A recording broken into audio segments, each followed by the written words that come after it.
इस प्रसंग को मैं सुनाऊं। उसी समय चमचमाता फरसा लेकर परशुराम जी पहुंच गए। अब जो राजा हल्ला कर रहे थे सब अपना अपना सिर अपने अपने सोफे के नीचे छुपा ले। अब कोई नहीं कह रहा पकड़ो, अब कोई नहीं कह रहा मारो। क्यों?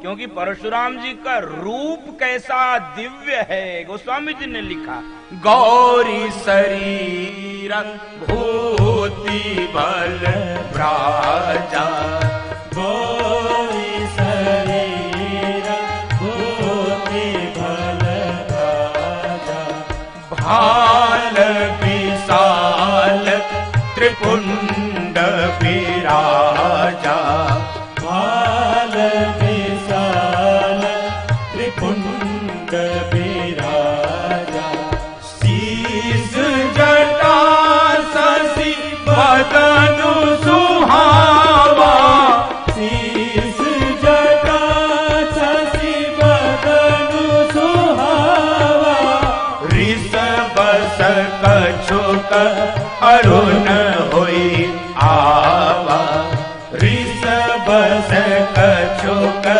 अरुण होई आवा। सुंदर चमचमाता शरीर, हाल पर त्रिपुंड है, धनुष बाण भी है, फरसा भी है, न जाने क्या क्या लिए। और जिसकी ओर देख दे रहे हैं वही राजा सोच रहा हमारा समय हो गया पूरा। जिसकी ओर देख दे, स्नेह वश भी यदि देख ले रहे हैं तो लग रहा है आयु पूरी हो गई। एकदम से जनक जी ने आकर स्वागत किया, प्रणाम किया, जानकी जी को बुलाया, उनसे प्रणाम करवाया और इसी समय आ गए गुरुदेव विश्वामित्र। उनको लगा यही मौका ठीक है। अब एकदम से प्रणाम करके दोनों हाथ दबा लिए परशुराम जी का, और दोनों हाथ दबा के कहे, राम लक्ष्मण जल्दी आओ, तुम भी प्रणाम करो। हम फरसे वाला हाथ दबाए हैं क्योंकि सोच रहे थे कि न जाने उसी समय कोई कह दे यही यही यही यही है, यही तोड़ा। तो अब फरसा चलने लगे तब कौन संभाले उस समय। तो विश्वामित्र जी ने मानो फरसे वाला हाथ दबा लिया। सब प्रणाम। विश्वामित्र जी से कहे कि ये दोनों कौन? बहुत जल्दी परिचय दे दिया, एक दो दशरथ के ढोटा, बस दे के परिचय भगे। कुछ नहीं लंबा चौड़ा, एक दो दशरथ के ढोटा, ये दोनों दशरथ के राजकुमार बस। और बंधु माताओं, परिचय पूछने का उद्देश्य कुछ और था। उद्देश्य ये था कि परशुराम जी भी भगवान को देख के ऐसा मोहित हो रहे थे। राम ही चिताई रहे अखिलोचन,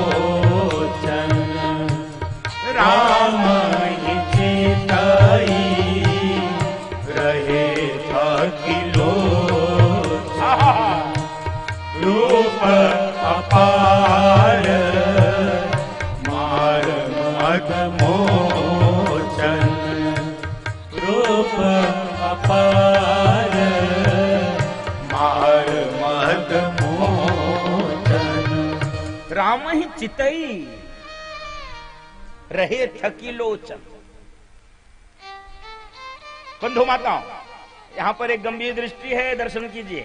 नेत्र मानो थक जा रहे हैं, और जब थक जाए नेत्र तो विश्राम करना चाहिए।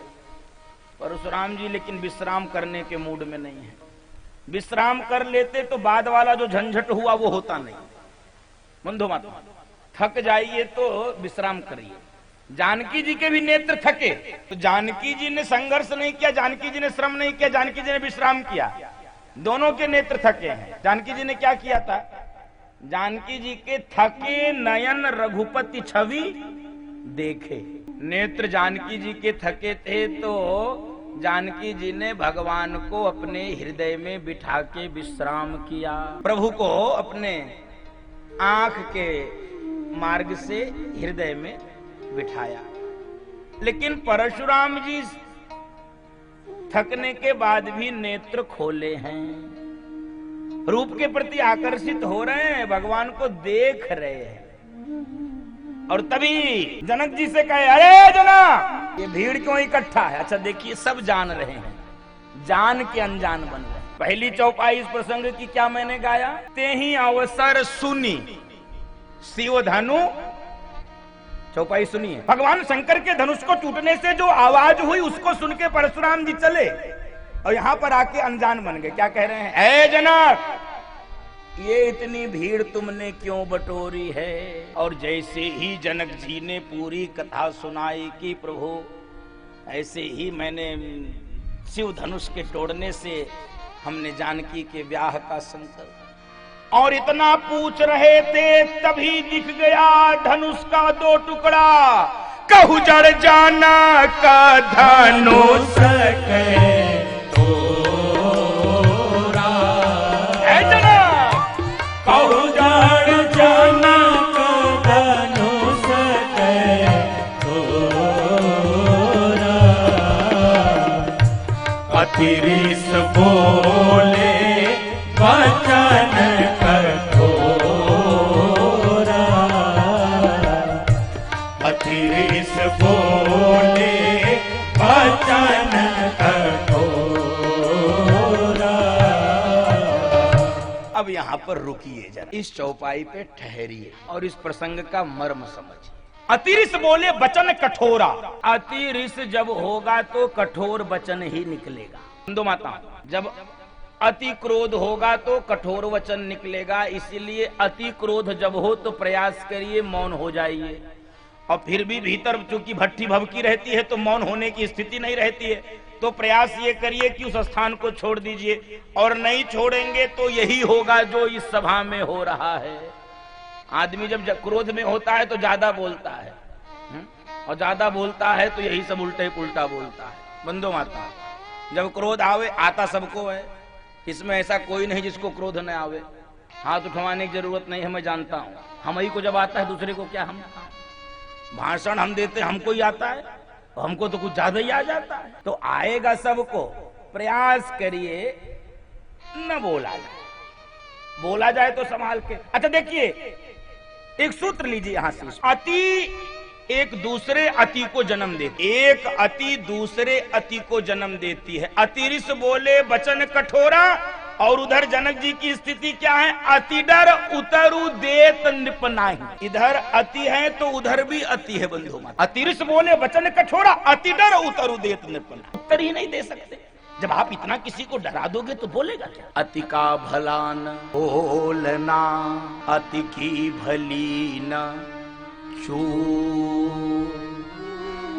अति का भला न बरसना, अति की भली न धू।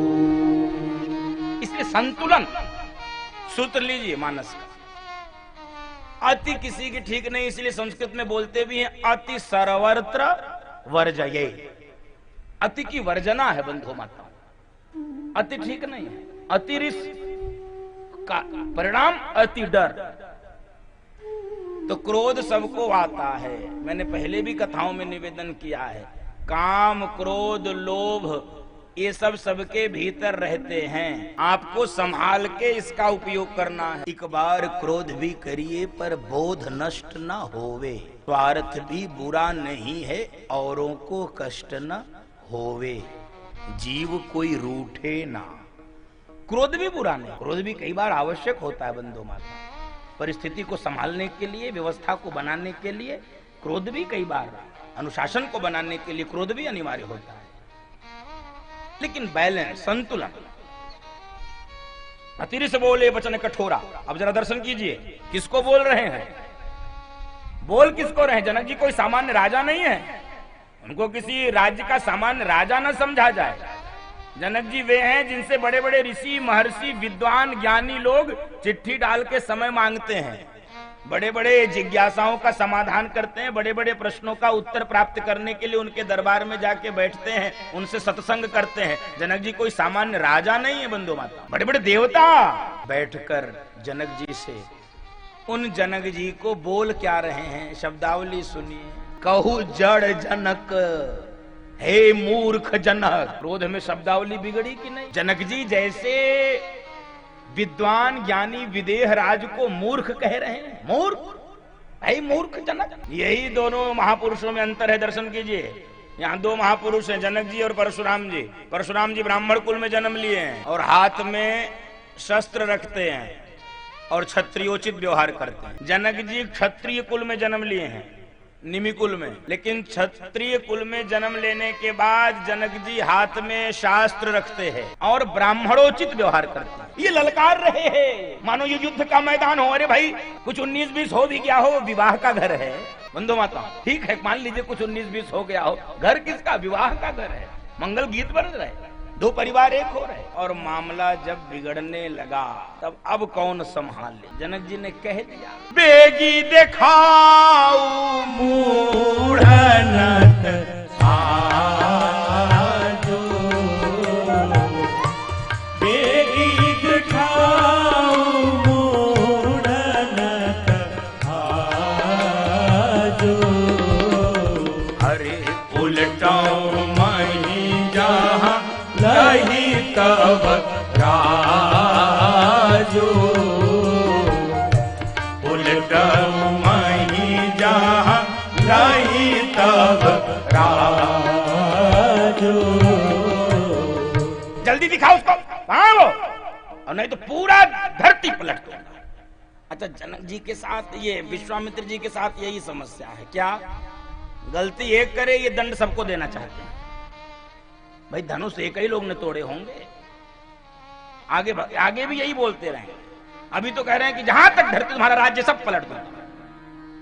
और जैसे ही ये बोला कुछ राजा महाराजा मुस्कुराए, कह देखे हम तो जान ही रहे थे यही होने वाला है, तो जान ही रहे थे। और क्या लगता है जब ये सुकुमार राजकुमार धनुष तोड़ सकता तो क्या हम नहीं तोड़ सकते?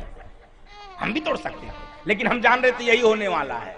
ये इतने दूरदर्शी हैं बंधु माता, ये ऐसे दूरदर्शी हैं, कह रहे हैं हमको पता था यही होने वाला है इसलिए धनुष नहीं तोड़े। नहीं धनुष कौन सा, एकदम से तो आदमी जब काम नहीं कर पाता तो ऐसे ही ताल ठोकता है। और ये जरूर कहता है संसार के व्यवहार में एक बात आपने सुनी होगी, मैं आपको स्मरण दिलाऊं। कोई काम आपसे ना हो पाया और आपने बाद में यदि इसको समूह में कहा, आदमी कहता अरे हमको अब हमको क्यों नहीं बताए भाई, हमको बताए होते तो। अच्छा अगली बार उनको ही बता के देख लीजिए, समझे में आ जाएगा। ये कैसे दूरदर्शी हैं, वैसे ही दूरदर्शी हैं। आपको सुनाऊं एक कथा। एक व्यक्ति जाके रेल की पटरी पे लेट गया। अब एक व्यक्ति ने देखा कि भाई ये रेल की पटरी पे है, क्यों रेल की पटरी पे? कहे नहीं मैं मरूंगा। कहे नहीं नहीं मरूंगा, नहीं मरूंगा मैं।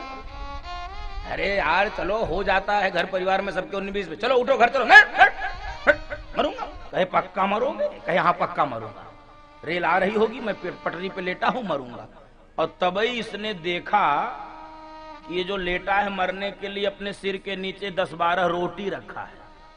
रोटी, इसने कहा ये रोटी सिर के नीचे क्यों रखे हो? तो इसने कहा वाह भाई इतना भी नहीं जानते, ट्रेन लेट हो गई तो क्या भूखों मरूंगा?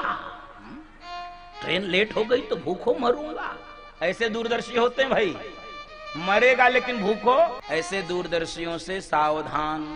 तो बंधो माताओं, भगवान ने मामला को संभाला। नाथ शंभो धनु अंजनिहारा, नाथ शंभो धनु अंजनिहारा, होई केहू एक दास तुम्हारा, कोई केहू एक दास तुम्हारा।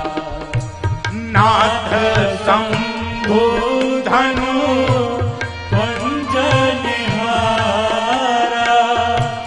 नाथ शंभो धनु अंजनिहारा,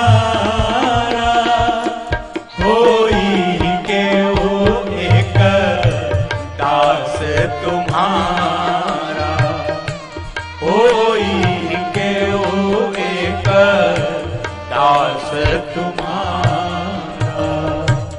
भगवान उस सभा से निकल कर आए, हे नाथ इस धनुष को तोड़ने वाला कोई आपका दास होगा। भगवान की शब्दावली देखी, हे नाथ कोई खूब क्रोध में हो, खूब गुस्से में हो तो कनस्तर का घी मत डालिए, उसमें पानी डालने का प्रयास करिए कि उसका क्रोध शांत हो जाए। और जब आग भभकी रहती है तो कई लोग घी लेके तेल लेके अलग खड़े रहते हैं, और लो अभी आ रहे हैं पीछे से, घी लेके अभी आ रहे हैं, अभी तो पानी लेकर आए हैं, बड़ा भाई पानी लेकर आया। नाथ संबुद अनुभंजन हो ये क्यों एक दास तुम्हारा। भगवान तोड़े हैं धनुष, लेकिन भगवान ये नहीं कह रहे मैं तोड़ा हूं। क्या कह रहे हैं? दर्शन कीजिए प्रसंग का बंधु माता। हो ये क्यों एक दास तुम्हारा। भगवान के भीतर कर्तापन का भाव नहीं रहता है। भगवान जान रहे थे जब तक धनुष था तब तक तोड़ने वाला था, अब धनुष भी नहीं है, तोड़ने वाला भी नहीं है। हम लोग जीवन भर ये ढोते रहते, हमने किया, हमने किया, हमने किया। भगवान करते हैं और भूल जाते हैं। इसलिए कहावत बनी है, नेकी कर दरिया में, हाँ उसको ढोइए मत। इसलिए भगवान को ये अभिमान नहीं है, क्योंकि जनक परशुराम जी को ये लग रहा था कि जब मैं सभा में जाऊंगा तो दो घटना होगी।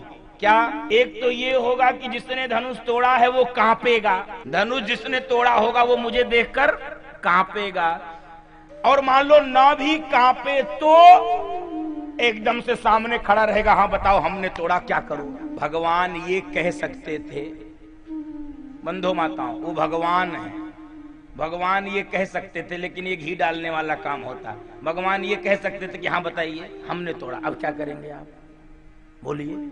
लेकिन भगवान कह रहे हैं हो ये क्यों एक दास तुम्हारा, आपके किसी दास ने तोड़ा होगा। तो कोई कर्म कर लीजिए तो उसके कर्तापन को भूल जाइए, ये याद मत रखिए मैंने किया, मैंने किया, मैंने किया। ये जब तक याद रखेंगे तब तक आपको अभिमान बना रहेगा।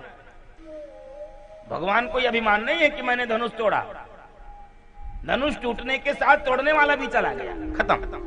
कोई आपका दास हो तो एकदम से क्रोधित हो गए कि राम ये सेवक का काम है, सेवक सोई जो करे सेवकाई, ये दुश्मन के काम करने वाले को तुम सेवक कह रहे हो, दास कह रहे हो, दास ने किया होगा। राम कान खोल के सुन लो, सुनहु राम जेहि शिवा धनु तोड़ा, सुनहु राम जेहि शिवा धनु तोड़ा, सहस बाहु सम सोरे मोरा, सहस बाहु सम सोरे मोरा। इसलिए हाँ सो बिल गाऊ बिहाई समाजा, सो बिल गाऊ बिहाई समाजा, नक मारे जय हैं सब राजा, नक मारे जय हैं सब राजा। जल्दी से समाज उसको अलग कर दे अथवा वो स्वयं अलग हो जाए। जिसने भी धनुष तोड़ा है वो सहस्त्र बाहु के समान मेरा दुश्मन है। अब देखो कैसा भगवान हाथ जोड़ के ऐसे विनम्रता, और ये उतना चढ़े चले जा रहे हैं, ये भी ठीक नहीं है। यदि सामने वाला विनम्र होता जा रहा है तो इसका मतलब ये नहीं है कि आप उसके ऊपर चढ़ाई करते चले जाए, थोड़ा आप भी अवसर दिए। भगवान हाथ जोड़कर खड़े हैं, ना तो संबोधन मंजू नहीं आ रहा हो, ये क्यों एक दास तुम्हारा, और ये कह रहे सुनो सुनो राम। तो लक्ष्मण जी आ गए। लक्ष्मण जी ने गुरु जी से कहा गुरु जी थोड़ा सा हम भी जाएं। गुरु जी ने कहा जाओ, जो होगा देखा जाएगा। अच्छा इसीलिए प्रसंग देखिए, मैंने कहा था रामायण में ये परशुराम प्रसंग तब आता है जब ये जा रहे थे बारात लेके, लेकिन गोस्वामी जी सोचे जंगल में मोर नाचा किसने देखा, लाओ दो दो हाथ यहाँ कराया जाए पहले। हाँ देखा जंगल में कौन देख रहा है क्या हो रहा है लीला, तो इसीलिए तो विश्वामित्र जी ने कहा जाओ। तो लक्ष्मण जी कैसे आ रहे हैं, ऐसा नहीं कि एकदम से कूद पड़े, नहीं, मर्यादा। लक्ष्मण जी भगवान के बगल में खड़े हो गए, कहे प्रभु हाँ बोलो, ये बाबा तुम्हारे मतलब का नहीं है। भगवान ने कहा फिर किसके मतलब का, कहे मेरे मतलब का। कहे तुम्हारे मतलब का क्यों है, कहे जो जिस भाषा का जानकार हो उससे उसी भाषा में बात जाना चाहिए। हाँ तो ये आप वाली भाषा जानते नहीं हैं, और जो ये भाषा बोल रहे हैं ये मैं जानता हूं। तो आप पीछे होइए और हमको थोड़ा सा फ्रंट फुट में आने दीजिए। आप थोड़ा सा बैक गियर लगाइए। भगवान के ठीक है, जो होगा देखा जाएगा। जो जिस भाषा का जानकार हो, भाई जिसको हिंदी आवे उससे हिंदी में, जिसको अंग्रेजी आवे उससे अंग्रेजी में, जिसको संस्कृत आवे जो उसको संस्कृत में बात करिए। ये नहीं कि जब जो कई बार लोगों को भाषा नहीं आती लेकिन लोगों को नशा हो जाता है। जैसे एक व्यक्ति को नशा हो गया अंग्रेजी बोलने का, वो अंग्रेजी सीखने गया, बेचारा कुल 4 शब्द सीख पाया। कुल 4 शब्द सीख पाया। क्या? Yes, no, very good, thank you. और जहां मौका मिले चारों चिपका देता था। अच्छा, अर्थ तो जानबे नहीं करता था। न वो यस माने जाने, न नो माने जाने, न वेरी गुड माने जाने, न थैंक यू माने जाने। बस मौका मिलता था yes, no, very good, thank you. अच्छा, जो नहीं जाने वो चलो वो तो इसको अच्छा समझते थे, और जो जानते थे वो मुस्कुराते ही थे, वाह भाई। अच्छा देखिए, एक दिन ट्रेन में यात्रा कर रहा था तो एक व्यक्ति की अटैची चोरी हो गई, बंधु बांधव। तब वो पूरे बोगी में खोजे, भाई किसी ने अटैची मेरी देखी, किसी ने अटैची देखी। इसको लगा वो मौका मिल गया बोलने का। तब वो खोज खोज के ऐसे पूछ रहा है, किसी ने मेरी अटैची देखी? इसने कहा हाँ, यस। अटैची देखी? कहा यस। इसने कहा दे दो। इसने दूसरा चपका दिया, नो। उसने कहा दिमाग खराब जरा, अटैची लियो, देते क्यों नहीं? अभी तुमको एक मुक्का दिया। तो कह रहा है वेरी गुड। अचारे पते है इसको। तब उसको इतना क्रोध आया, एक तो अटैची चोरी हो गई है, इसके पास है भी, दे भी नहीं रहा है, इसने 2 ही मुक्का जमा दिया इसने। तो ये कह रहा है अब मार तो खाई गए हैं तो चौथे क्यों छोड़ें? तो कह रहा थैंक यू।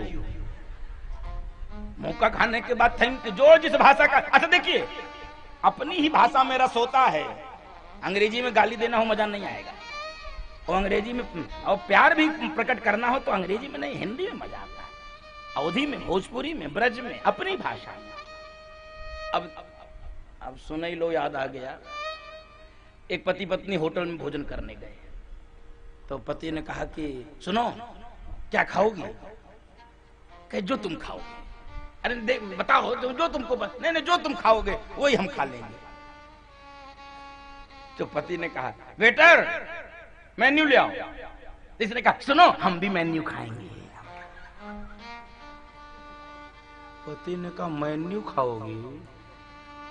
अब वो मंगा रहा था वो चिट्ठियां जो होटल में सब रखे रहते हैं, जिसमें कुल बटर पनीर, शाही पनीर, ये पनीर, वो पनीर, एक सांस में बोलता कम से कम 50 प्रकार का पनीर। इसने कहा हम भी मेन्यू खाएंगे। अब उसको हिंदी तो उसको अंग्रेजी आती नहीं है कि मेन्यू माने सूची होता है, भोजन की सूची लाएगा भी। तो लक्ष्मण जी आए, बाबा जी आप इतना गुस्सा क्यों हो रहे हैं? बाबा जी के वाह, अभी इनको यही नहीं पता चला हम गुस्सा क्यों हो रहे हैं। पूरी सभा जान गई कि हमारे क्रोध का कारण क्या है, और ये कह रहे हैं आप गुस्सा क्यों हैं? अच्छा गुस्सा क्यों है? धनुष टूटने से? एक बात बताइए। अच्छा लक्ष्मण जी एक बात से और चिंतित हैं, वो इस बात से चिंतित हैं कि इस देश में क्या धनुष के अलावा कोई और चर्चा नहीं होती क्या? विचित्र देश में आ गए हम। अभी तक इस थोड़ी देर पहले तक सब लोग चिंतित थे धनुष नहीं टूट रहा है। अब धनुष टूट गया तो ये बाबा जी न जाने कहां से आ गए। अब ये कह रहे धनुष क्यों टूटा?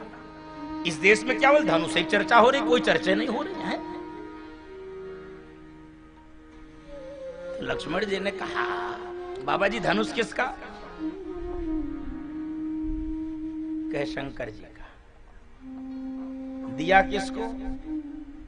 कहे जनक जी को। तो कहे आपको फिर काहे समस्या है?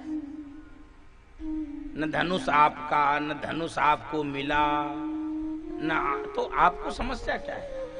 समस्या तो जनक जी को हो सकती थी, समस्या तो शंकर जी को हो सकती थी। जिसका धनुष है वो तो डमरू बजा के नाच रहा है। बोल भक्त वत्सल भगवान की। शंकर जी तो नाच रहे हैं। जिसका धनुष है, जिसको मिला था वो तो प्रसन्न हो रहा है, उसकी बेटी का ब्याह हो रहा है, और आप कहां से चले आए? और सुनिए, यदि धनुष टूटने से आप दुखी हैं तो बहुधनु ही तोरी लड़िकाई बहु धनुही तोरी लड़काई कबहू न अस रिस कीन गोसाई कबहू न अस इसकी गोसाई बहु धनुही तोरी बहु धनुही तोरी बहु धनुही तोरी लड़काई। हमने तो बचपन में बहुत सारी धनुहियां तोड़ दी, तब तो आप नहीं आए थे क्रोध करने।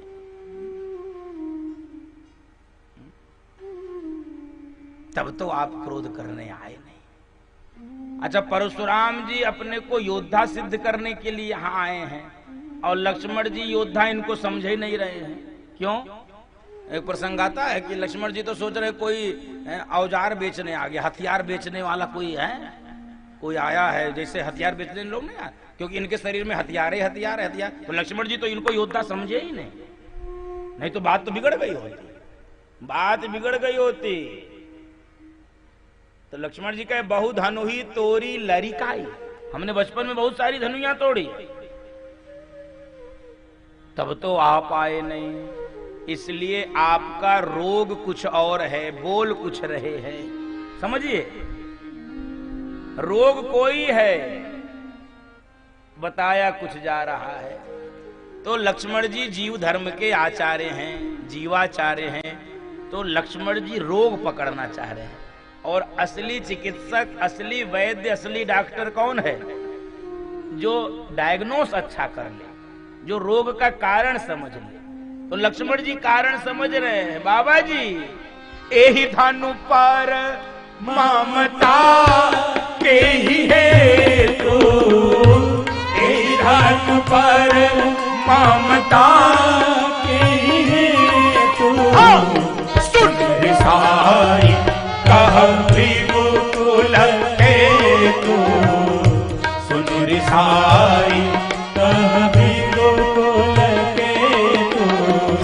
एही धनु पर ममता, एही धनु पर ममता, एही धनु पर ममता के ही है तू। आप बताइए, आपका रोग धनुष टूटना नहीं है, आपका कोई और रोग लगता है। आप दुखी धनुष तोड़ने से नहीं है। धनुष तो हमने बचपन में बहुत तोड़े, तब तो आप नहीं आए।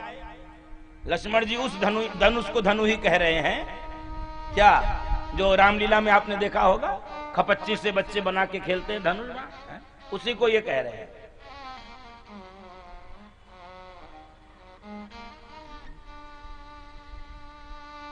आपकी इस पर कोई ममता है, नहीं तो धनुष टूटने से आप नहीं दुखी हो। जैसे बंधु माताओं, हम लोग कब दुखी होते हैं? हम लोग कब दुखी होते हैं? जैसे कोई मरता है तो हम लोग दुखी होते हैं कि नहीं? होते हैं कि नहीं? लेकिन मरने से दुखी नहीं होते हैं। अंतर करिएगा, मैं अंतर कर रहा हूं। मरने से दुखी नहीं होते हैं। बहुत बार लोग चाय पीते रहते हैं, समाचार पत्र पढ़ते रहते हैं, टीवी देखते रहते हैं, चार मित्र चाय पी रहे हैं, तभी ब्रेकिंग न्यूज, भीषण रेल दुर्घटना, 64 मरे, 32 घायल। कितने लोग चाय का कप रख देते हैं और कहते हैं लीजिए लीजिए बिस्कुट खाइए, बिस्कुट खाइए। वो तो मरे ज्यादा होंगे, एजेंसी गलत बताती है। लीजिए लीजिए नमकीन खाइए, लीजिए। 64 मरे तब आप नमकीन बिस्किट खा रहे हैं। कितने लोगों ने चाय रख दिया था। और मान लीजिए कोई अपना मरा तो पानी भी अंदर जाता है, तब लोग कहते हैं अरे पानी पी लो तबीयत खराब। तो लोग कहते हैं अरे पानी भी नहीं जाएगा। व्यक्ति तो मरने से दुखी है कि अपने मरने से दुखी है? मरने से व्यक्ति दुखी नहीं होता है। 68 मरे, 700 मरे, 800 मरे, कितने लोग दुखी हुए? नहीं, दुखी तब होता है जब कोई अपना मरता है। तो बंधु माता, एही धनु पर ममता के ही हेतु, एही धनु पर ममता, एही धनु पर ममता हे धनु पर ममता के ही है तो पहला रोग का लक्षण पकड़ लिया अथवा रोग पकड़ लिया, डायग्नोस कर लिया लक्ष्मण जी ने। क्या? आपको एक रोग है परशुराम जी, उसका नाम है ममता। और सुनिए, इसी को कहते हैं आसक्ति। क्या कहते हैं? आसक्ति। क्योंकि ममता से आप लोग समझेंगे वो माँ वाली ममता नहीं है यहाँ पर, यहाँ माने राग है, यहाँ माने आसक्ति। इस ममता का अर्थ है आसक्ति। आसक्ति किसे कहते हैं?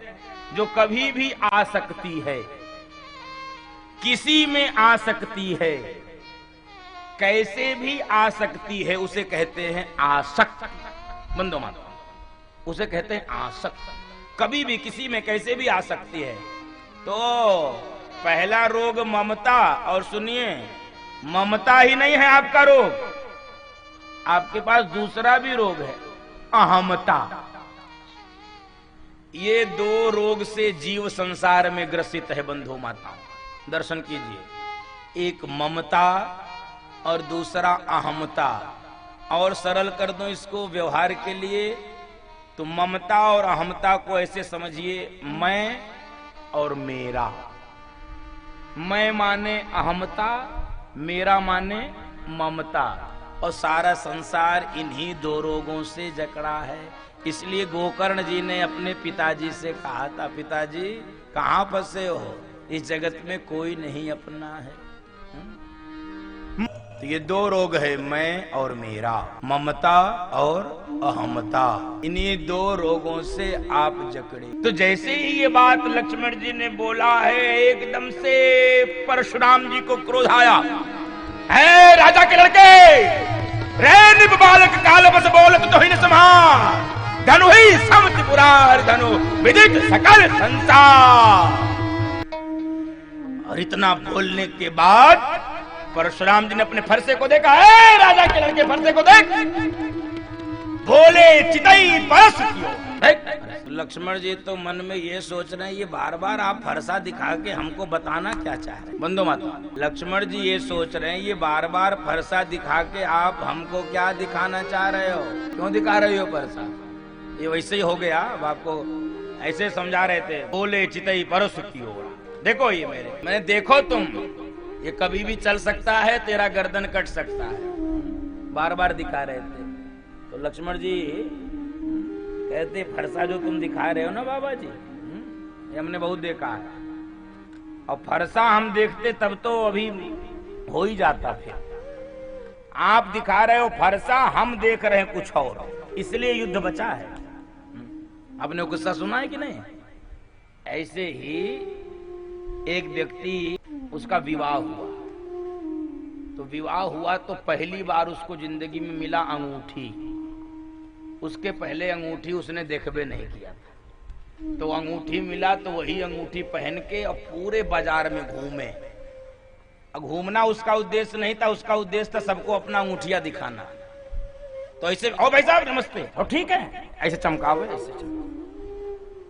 बोले चितई परसु की ओरा, वो भी ऐसे चमकाता था। और भाई साहब नमस्ते, ठीक है। एक दिन भंडारा हो रहा था उसके मोहल्ले में, तो वो भी सोचा चलो हम भी इसी में परोस भी लें, और परोसेंगे तो अंगूठी भी दिखा लेंगे इसी बहाने। अब पंगत बैठ गई, इसने अपनी अंगूठी पहनी और परोसना शुरू किया। परोसना क्या शुरू किया? चटनी। तो चटनी, अच्छा चटनी तो आदमी एक ही दो बार लेगा, कितनी बार लेगा? पूरी तरकारी तो चलो समझ में आता है। तो ये बार बार ऐसे पंगत में घूमे और सबके मुंह पे जाके कहे चटनी, और फिर चटनी। तो चटनी कोई कितनी बार लेगा भाई? फिर अच्छा कोई न देखे तो अब इसको दिखाना था, तो जबरदस्ती बाबूजी चटनी, अंगूठी चमकावे उसके मुंह पे। बाबूजी भैया चटनी चटनी चटनी चटनी चटनी चटनी। अच्छा भंडारे में एक विशेषता होती है, जो परोसता है उसको वही नाम से बुलाया जाता है। भले नाम पता हो, इसका नाम बबलू है, बबलू नहीं कोई कहेगा, इसका नाम मोहन सोहन नहीं कहेगा। है पूरी, है सब्जी, इधर आओ। तो ये बार बार चटनी चटनी कर रहा था। तो एक बैठे थे कोई बड़े वरिष्ठ, कोई जमींदार रहे होंगे, ठंडी का समय था, साल ओढ़े बैठे थे, प्रसादी पा रहे थे भंडारे की। तो बार बार उनके भी मुंह के सामने कई बार चमका चुका था चटनी चटनी। तो उसने कहा है चटनी है आवा। तो आवा आया भैया। अब बहुत देर से अंगूठी चमका रहा था। तो वो बाबूजी साल ओढ़े थे और अपने बाजू में पहने थे कई तोले का बाजू बंद। अपना साल हटाए, कहे सुना दुई मुंह चटनियां ही चुआ जाला। चटनी चटनी चटनी है चटनी। अब बोले चितई पर उसको कहे बहुत देख लिए भाई, बहुत देख लिए।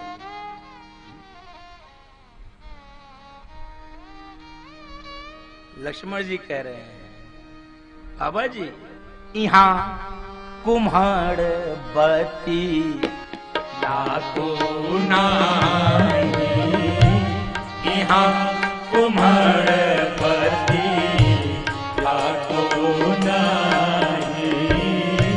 छेतर जनी देखी मर जानी, छेतर जनी देखी मर जानी। कुम्हाड़ बती या को नाही, यहाँ कुम्हाड़ बती या को नाही। छेतर जनी देख मर जानी, छेतर जनी देख मर जानी। सुनिए यहाँ कोई कोहड़े की बत्तियां नहीं है जो तर्जनी दिखाने से मर जाएगी, जल जाएगी बाबा जी। अब मामला बिगड़ रहा था। मामला इसलिए बिगड़ रहा था कि अब ज्यादा हो रहा था। पूरी सभा भी घबरा गई। अरे राम रे राम, क्या होगा क्या होगा, क्या बोल रहे हैं, क्या बोल रहे हैं। अब फरसा जो दिखा रहे थे तो अंत में लक्ष्मण जी ने यह भी कह दिया बाबा जी आपको दर्जा 2 का भी गणित नहीं आता है, सेकेंड स्टैंडर्ड का भी आपको मैथ गणित नहीं आता। गणित में एक सवाल होता उसे कहते हैं भाग। भाग के 3 भाग, भाज्य भाजक भजन फल। भाग के 3 भाग, भाज्य भाजक भजन फल। जो दाहिने लिखा जाता है वो क्या होता है, भजन फल। अच्छा, जो दाहिने लिखा जाता है जो भजन फल होता है वो लिखा क्यों जाता है, लिखा क्यों जाता है दाहिने भाग में, पढ़े हो भाग है? अच्छा, भजन फल इसलिए लिखा जाता है जो किसी से नहीं कटता है वो क्या हो जाता है, भजन फल।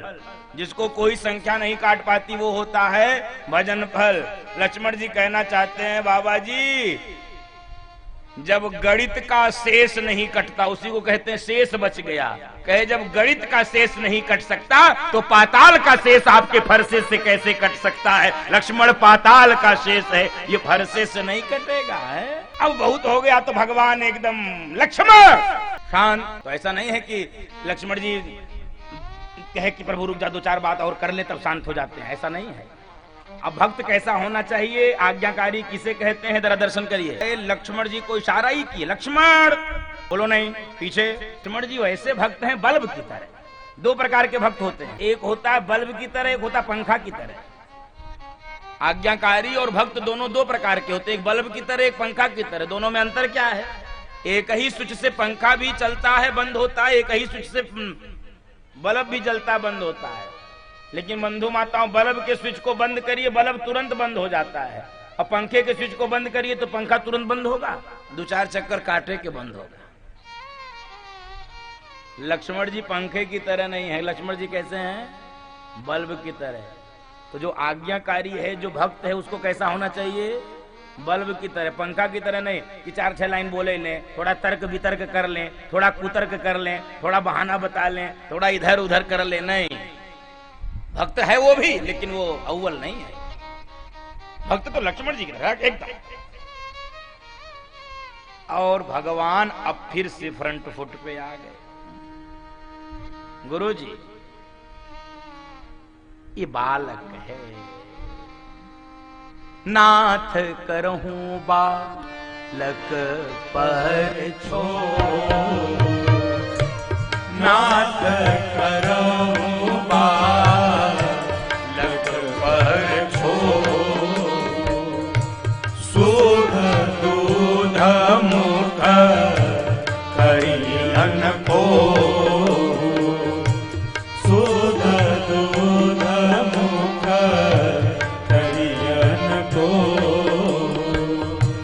चौपे प्रभु कछु अचकर करई, जो लरिका कछु अचकर करई, गुरु प्रीत मातो मोद मन भरई, गुरु प्रीत मातो मोद मन भरई। और बंधो माताओं, भगवान कह रहे हैं ये दुधमुखा है। कहे राम ये तुम्हारा भाई दुधमुखा नहीं, ये विषमुहा है। इसको तुम झूठे कह रहे हो ये दुधमुहा, ये विषमुहा है। लक्ष्मण जी सोच रहे वाह भाई, बोल रहे हैं ये विष और हमको कह रहे विषमुहा है। और पता नहीं क्यों मेरा ये फरसा भी आज नहीं चला, मेरा हाथ भी नहीं बढ़ रहा है।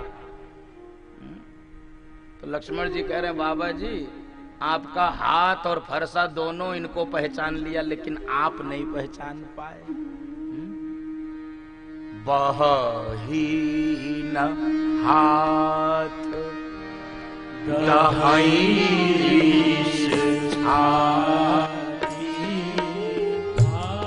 कुठार कुंठित नृप घाती, बहीन हाथ दहीरीस छाती, भाकुठार कुंठित नृप घाती, बहीन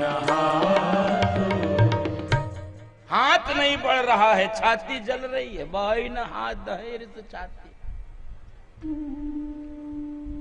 हाथ पहचान गए, आप नहीं पहचान पाए। बंधु माताओं, लक्ष्मण जी कह रहे थे फरसे से कौन कटेगा? अखंड को फरसे से काट सकते हो? राम अखंड तो गणित ही नहीं, आपको हिंदी भी नहीं आती।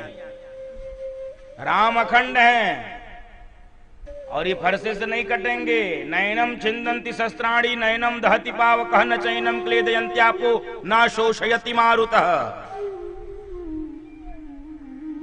ये कटेंगे नहीं।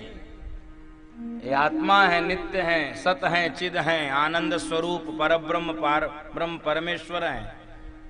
ये किसी शस्त्र से नहीं कटते, ये अग्नि से जलते नहीं है, वायु इनको सुखा नहीं सकती है, पानी इनको गला नहीं सकता। ये आत्मा का स्वरूप है बंधु माताओं।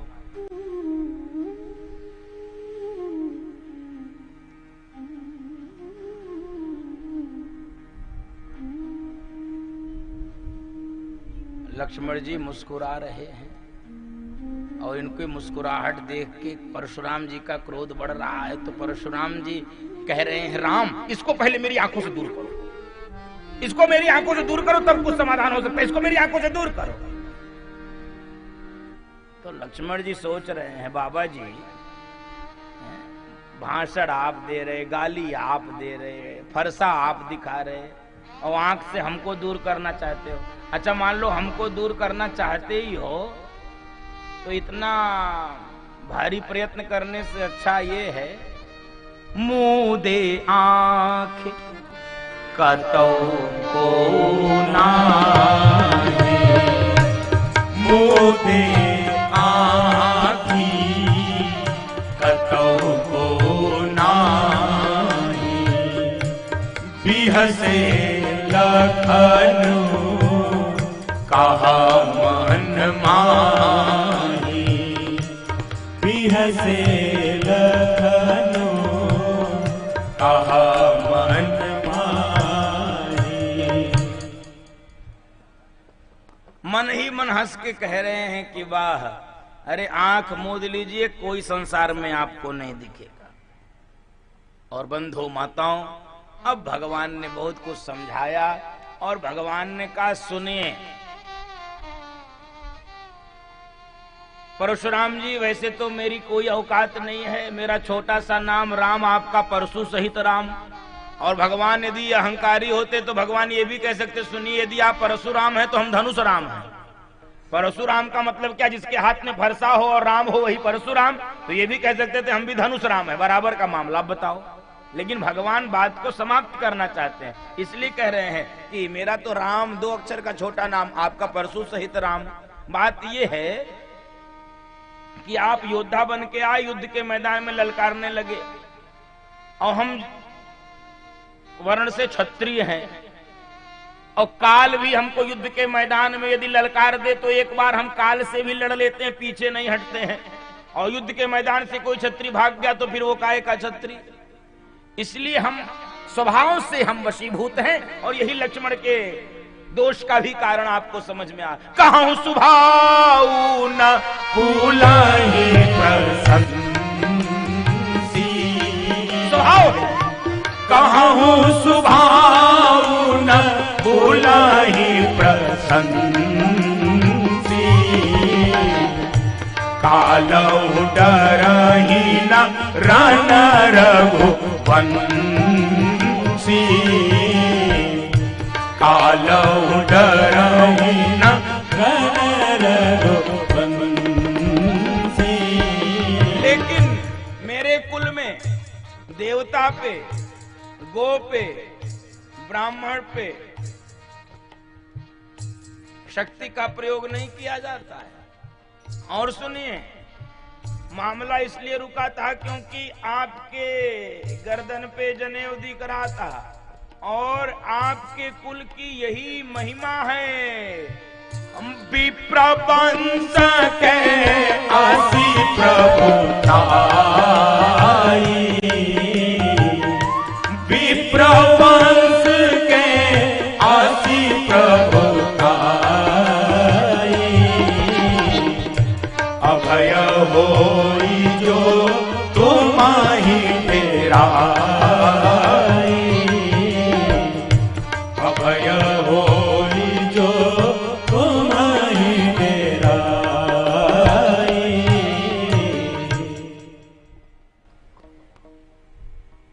परशुराम जी को लग गया कि हमसे रॉन्ग नंबर डायल हो गया, कुछ तो गड़बड़ हो गया हमसे, गड़बड़ हो गया।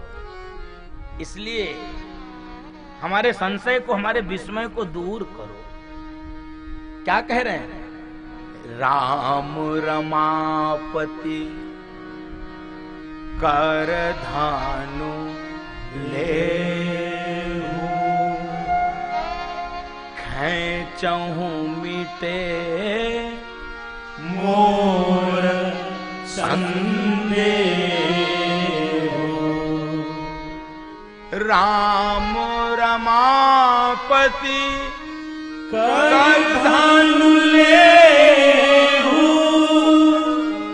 खेचहु मिटे मोर संदेह,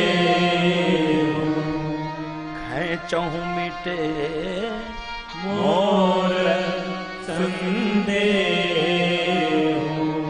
और बंधुओं माताओं, धनुष देकर कह रहे हैं कि मेरे संदेह को मिटाओ, और चमत्कार ये हुआ कि धनुष अपने आप ही चल पड़ा। देत चाप आप ही चली गया, देत चाप आप ही चली गया, परशुराम मन विस्मय भयउ, परशुराम मन विस्मय भयउ। और बंधु माताओं, प्रभाव को भगवान का देखे समझे, भगवान राम के प्रभाव को जान के परशुराम जी अब बार बार मानो अपने जो वचन बोले थे उसके क्षमा के लिए, अथवा भगवान के प्रभाव को प्रणाम करने के लिए भगवान की स्तुति कर रहे हैं। जय रघुवंश बनज बन भानु, जय रघुवंश बनज बन भानु, दहन तनुज कुल दहन कृशानु, दहन तनुज कुल दहन कृशानु।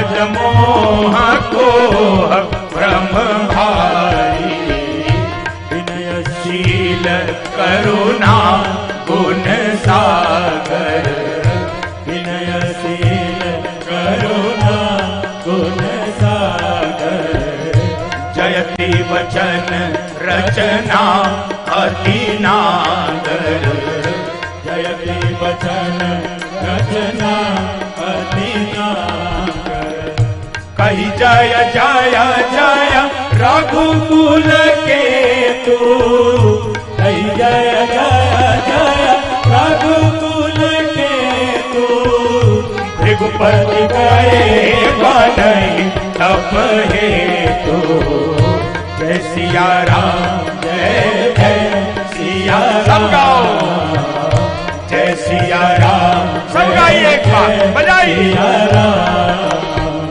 जय सिया राम जय जय सिया राम, जय सिया राम जय जय सिया राम, जय सिया राम जय जय सिया राम, जय सिया राम जय जय सिया राम, जय सिया राम जय जय सिया राम, जय सिया। पीछे तक कुर्सी वाले भी सब, जय सिया राम जय जय सिया राम, जय सिया राम जय जय सिया राम, जय सिया राम जय जय सिया राम, जय सिया राम जय जय सिया राम, जय सिया राम जय जय सिया राम, जय सिया राम जय सिया राम, जय सिया राम जय जय सिया राम, जय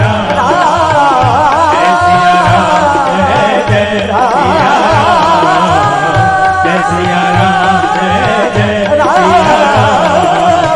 जय सिया राम जय जय सिया राम।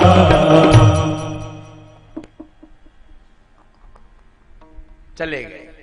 और जब गए, अब जरा देखिए, अभी तक जनकपुर के लोगों का सांस ऐसे अटका था जब तक परशुराम जी थे सभा में, और अब जब गए तब इन्होंने सांस लिया, बच गए बच गए। और बंधु माताओं,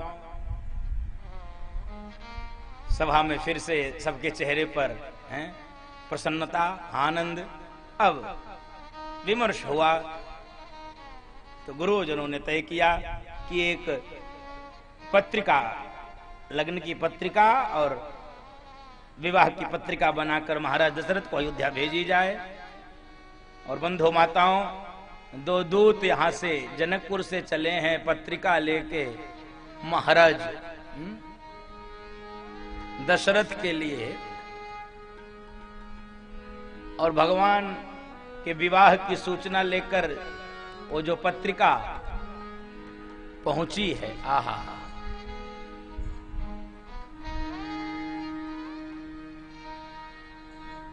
दूतों ने जाके अपना परिचय दिया, हम जनकपुर से आए हैं और ये पत्रिका, महाराज ने स्वयं पत्रिका ले ली।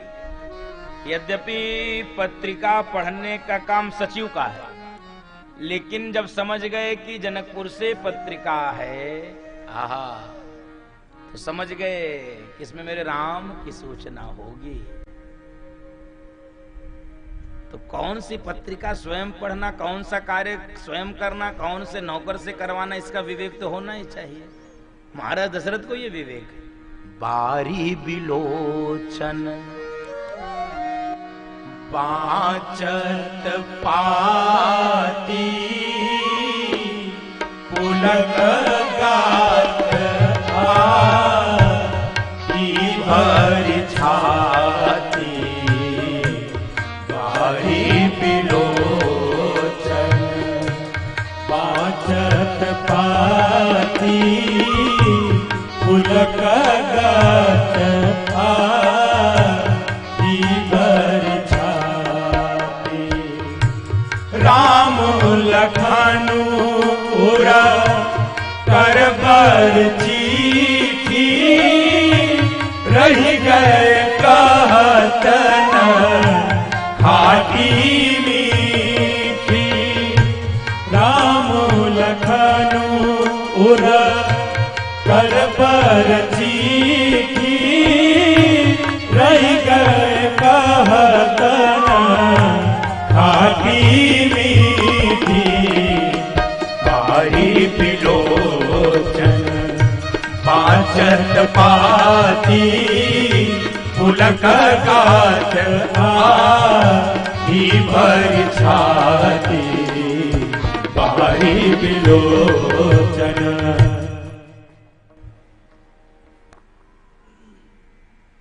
बारी बिलोचन बाचत पाती, नेत्रों से आंसू, प्रेम के आंसू। और एकदम से दूतों से पूछने लगे, हृदय भर आया महाराज का, मेरे राम व लक्ष्मण को तुमने देखा है? तुमने देखा है उनको? वो कैसे हैं? और राम व लक्ष्मण का समाचार पूछते पूछते एकदम छाती भरे आई, कंठ अवरुद्ध हो गया। और जब ये दो क्रिया हो जाती है शरीर में, तो अपने आप नेत्रों से प्रेम के आंसू अश्रु प्रवाह। फिर दूतों ने जब सारे धनुष यज्ञ के प्रसंगों को सुनाया है, कौन होगा महाराज जैसा भाग्यशाली। बंधु माताओं, गुरुदेव वशिष्ठ ने बहुत सुंदर सूत्र दिया है, बहुत सुंदर सूत्र। जिमी सरिता सागर महु जाहि, जिमी सरिता सागर महु जाहि। जज पिताहि कामना नाही। जज पिताहि कामना नाही। तिमी सुख संपत्ति बिना ही बोलाए। तिमी सुख संपत्ति बिना ही बोलाए। धर्मशील पाहि जाहि शोभाए। धर्मशील पाहि जाहि शोभाए। यद्यपि सागर को जल की कामना नहीं होती है, फिर भी नदी जाके उसी में मिल जाती है। ऐसे ही जो धर्मशील लोग होते हैं, उनके यहाँ बिना बुलाए सुख संपत्ति आती ही रहती है। बंधु तिमी सुख संपत्ति बिना ही बुलाए, धर्मशील। इसलिए धर्माचरण करने वालों को डरना नहीं चाहिए। कभी 19-20 हो तो भी, और भगवान को धन्यवाद देना चाहिए जब कुछ प्रतिकूलता, कोई दुख, कोई कष्ट आवे कि प्रभु चलो ये भी काट दो, ये जो पुराना खाता चला आ रहा है ये भी काटो। ये मन में प्रश्न उठता है कि जो जितना धर्माचरण करता है, जो जितना धर्मशील होता है, उसको उतना ही कष्ट मिलता रहता है, और ये जीवन भर पाप करता रहता है। ये इतना प्रसन्न सुखी है, इसके यहाँ वैभव समृद्धि। बंधु माताओं, एकदम चिंता मत करिए, बहुत थोड़े दिन की बात है। ये रावण का वैभव नहीं टिका, कंस का वैभव नहीं टिका। पाप का महल बालू के ढेर पे खड़ा होता है। बंधु माताओं, पाप का महल बालू के ढेर पे बनता है, दिखता बहुत आलीशान है, एक ही झटके से पूरा महल गिर के जाता है, धरती में मिल जाता है। बंधु माताओं, इसलिए पापाचरण के महल से आप परेशान मत होइए, धर्माचरण करते रहिए जल्दी से। अरे स्वामी रामकृष्ण परमहंस तो काली मां से बात करते थे, काली मां से बात करते थे। आपने सुना होगा, काली मां प्रकट हो जाती थी स्वामी रामकृष्ण परमहंस के लिए। बहुत बार आपस में चर्चा होती थी कि गुरुजी को कैंसर का रोग है, खून की उल्टियां स्वामी रामकृष्ण परमहंस को होती। सबके मन में यह रहता था कि कैसे भक्त हैं, कैसे काली के उपासक हैं, क्या काली मां से अपने दुख को काटने के लिए नहीं कर सकते? शिष्यों ने एक बार जिज्ञासा व्यक्त की। स्वामी रामकृष्ण परमहंस ने कहा, नहीं,